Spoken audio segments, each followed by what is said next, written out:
GHMC के नए शासी निकाय के तत्वावधान में आज पहला पूर्ण सत्र बल्दिया मुख्यालय में आयोजित किया गया।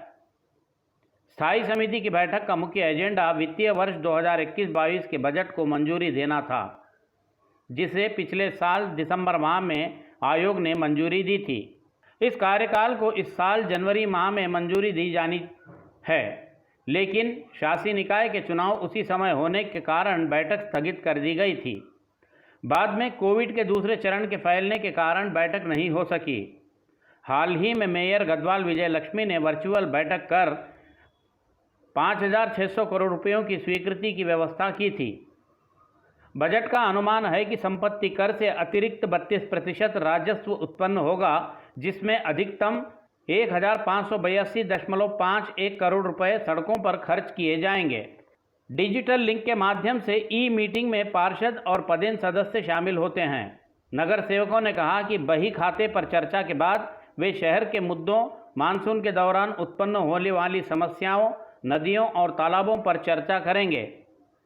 हालांकि मीडिया को इस बैठक से दूर रखा गया, साथ ही मीडिया को भी इसकी जानकारी नहीं दी गई। ग्रेटर हैदराबाद में डॉक्टर फेडरेशन के तत्वावधान में युवक युवतियों के लिए रोजगार मेला लगाया गया। 18 से 28 वर्ष एसएससी इंटर डिग्री पास 18 से 28 वर्ष के उम्मीदवार ही इस मेले में पात्रता रखेंगे। अलकापुरी शाखा में आयोजित होने वाले रोजगार मेले में जो लोग भाग लेना चाहते हैं, उन्हें सलाह दी जाती है कि वे दिए गए फ़ोन नंबर 7331149642 या 9000714091 पर कॉल करके अपना नाम दर्ज कराएं। MSN ग्रुप के चेयरमैन MD MSN रेड्डी ने उस्मानिया यूनिवर्सिटी में केमिस्ट्री डिपार्टमेंट के विकास के लिए 1.05 करोड़ रुपए का अनुदान दिया है। एक पूर्व छात्र के रूप में उन्होंने कहा कि उन्हें विश्वविद्यालय के विकास में योगदान देने में प्रसन्नता हो रही है। आचार्य रविंदर कुलपति OU, आचार्य उमेश प्रमुख रसायन विभाग, डॉक्टर MSN रेड्डी ने डॉक्टर भास्कर रेड्डी सचिव OU केमिस्ट्री फाउंडेशन OUC के चेक प्रदान किया गया। इस मौके पर उन्होंने कहा कि 40 साल पहले जब वे छात्र थे तो रसायन शास्त्र विभाग बहुत मजबूत था। उन्होंने कहा कि इस तरह के बुनियादी ढांचे के निर्माण के लिए काम करना उनकी नैतिक जिम्मेदारी है। विमानन क्षेत्र कोरोना महामारी के बाद काफ़ी उभर गया है। घरेलू और अंतर्राष्ट्रीय यात्रियों की संख्या दिन ब दिन बढ़ती जा रही है।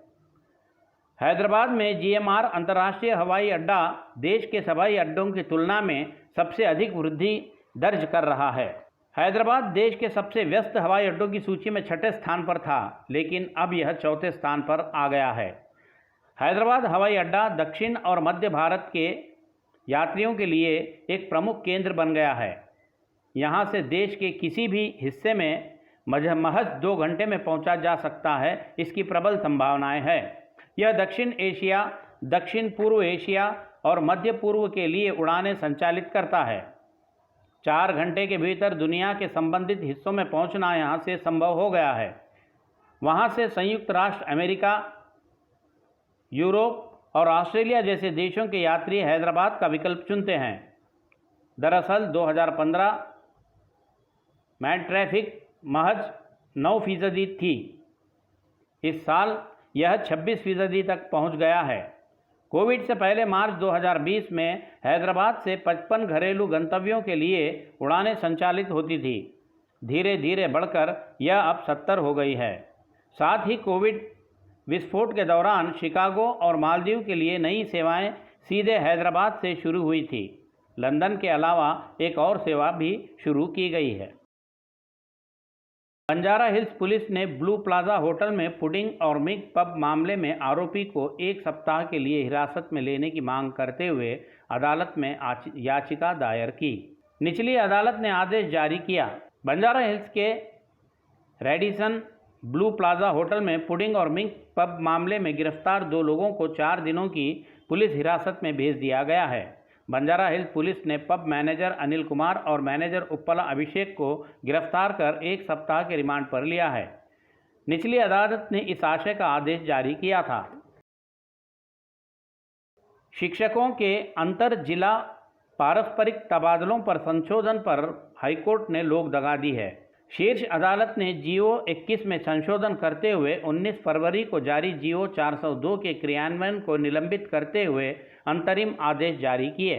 जस्टिस विजय सेन रेड्डी संशोधन को चुनौती देने वाली कई याचिकाओं पर सुनवाई कर रहे हैं। जीओ 21 के अनुसार अंतर जिला आपसी तबादलों की इच्छा होने पर सेवा शुरू हो जाएगी, लेकिन जीओ 402 के अनुसार पुराने संयुक्त जिले के भीतर आपसी स्थानांतरण होने पर सेवा की गणना की जाएगी।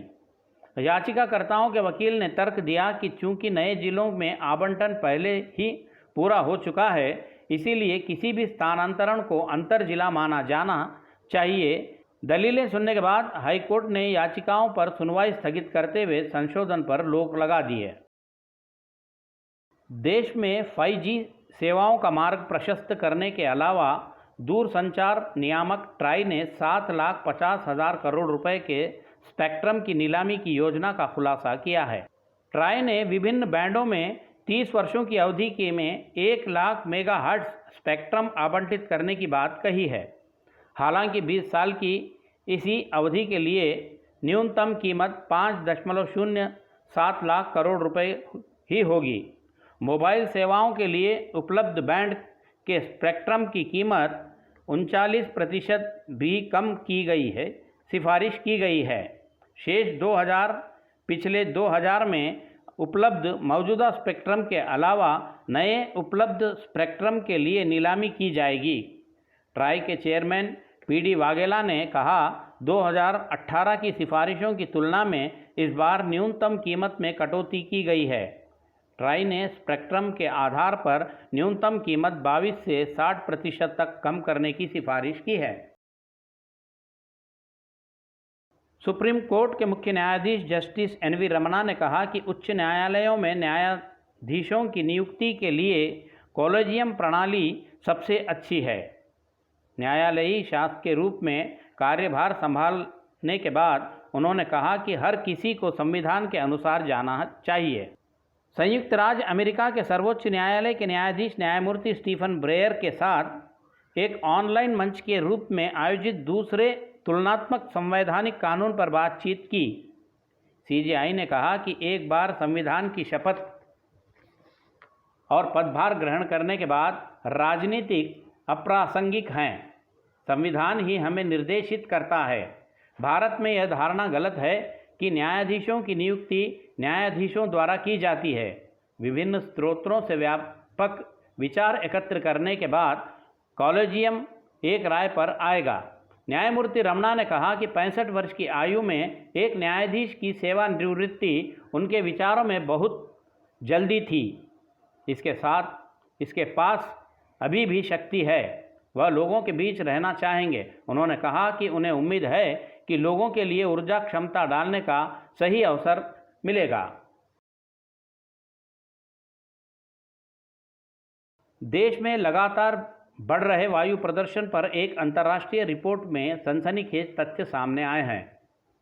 वर्ष 2005 से 18 के बीच देश के 8 शहरों में वायु प्रदूषण के कारण लाख लोगों की मृत्यु हुई है। इंग्लैंड के बर्मिंघम विश्वविद्यालय में यूनिवर्सिटी कॉलेज ऑफ लंदन की टीम का एक अध्ययन अभी सामने आया है। इस शोध से संबंधित एक रिपोर्ट साइंस एडवांस में प्रकाशित हुई थी।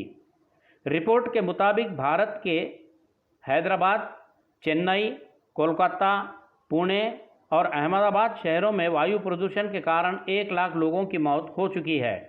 अध्ययन में पाया गया कि हमारे स्वास्थ्य पर सीधा प्रभाव डालने वाली नाइट्रोजन डाइऑक्साइड में 14% और हानिकारक कणों में 2% की वृद्धि हुई है। अमोनिया के स्तर में 12% की वृद्धि हुई है। एक हालिया अध्ययन में पाया गया कि दक्षिण एशिया में वायु प्रदूषण मौत का मुख्य कारण है। प्राणहिता पुष्कर ने अब आकर्षक रूप ले लिया है। बुधवार से पुष्कर की शुरुआत होगी। पुष्कर इस महीने के 13 से 24 तारीख तक जारी रहेगा। आंध्र प्रदेश, तेलंगाना और अन्य राज्यों से पुष्कर देखने तथा पुण्य स्नान करने के लिए श्रद्धालु यहाँ आते हैं। प्राणहिता पुष्कर 13 से शुरू होगा। इन 12 दिनों में प्राणहिता और त्रिवेणी नदियों का संगम भक्तिमय हो जाएगा। ऐसा अनुमान है कि महाराष्ट्र के सिरवंचा और तेलंगाना के अर्जुनगुट्टा में प्रतिदिन 1 लाख से अधिक श्रद्धालु पुष्कर स्नान करेंगे। मंचिरियाल जिला कोटपल्ली मंडल के बब्बरी चिलका के अर्जुनगुट्टा तक पहुंचने के लिए सड़क तैयार की गई है। अधिकारियों ने वीआईपी के लिए जयपुर एसटीपीपी में एक हेलीपैड भी स्थापित किया है। वेमनपल्ली और थुम्मिदी हेट्टा घाट तक सड़क का काम पूरा नहीं हुआ है। महाराष्ट्र के गढ़चिरौली जिले के शिवसेना सरकार ने सिरोंचा और शहर में पुष्करों की व्यवस्था को तेजी से पूरा कर लिया है। वहां की सरकार ने 10 करोड़ रुपयों का आवंटन किया है। वहीं दूसरी ओर भीषण बाढ़ को देखते हुए आरटीसी ने विभिन्न स्थानों से विशेष बसें चलाने की भी व्यवस्था की है।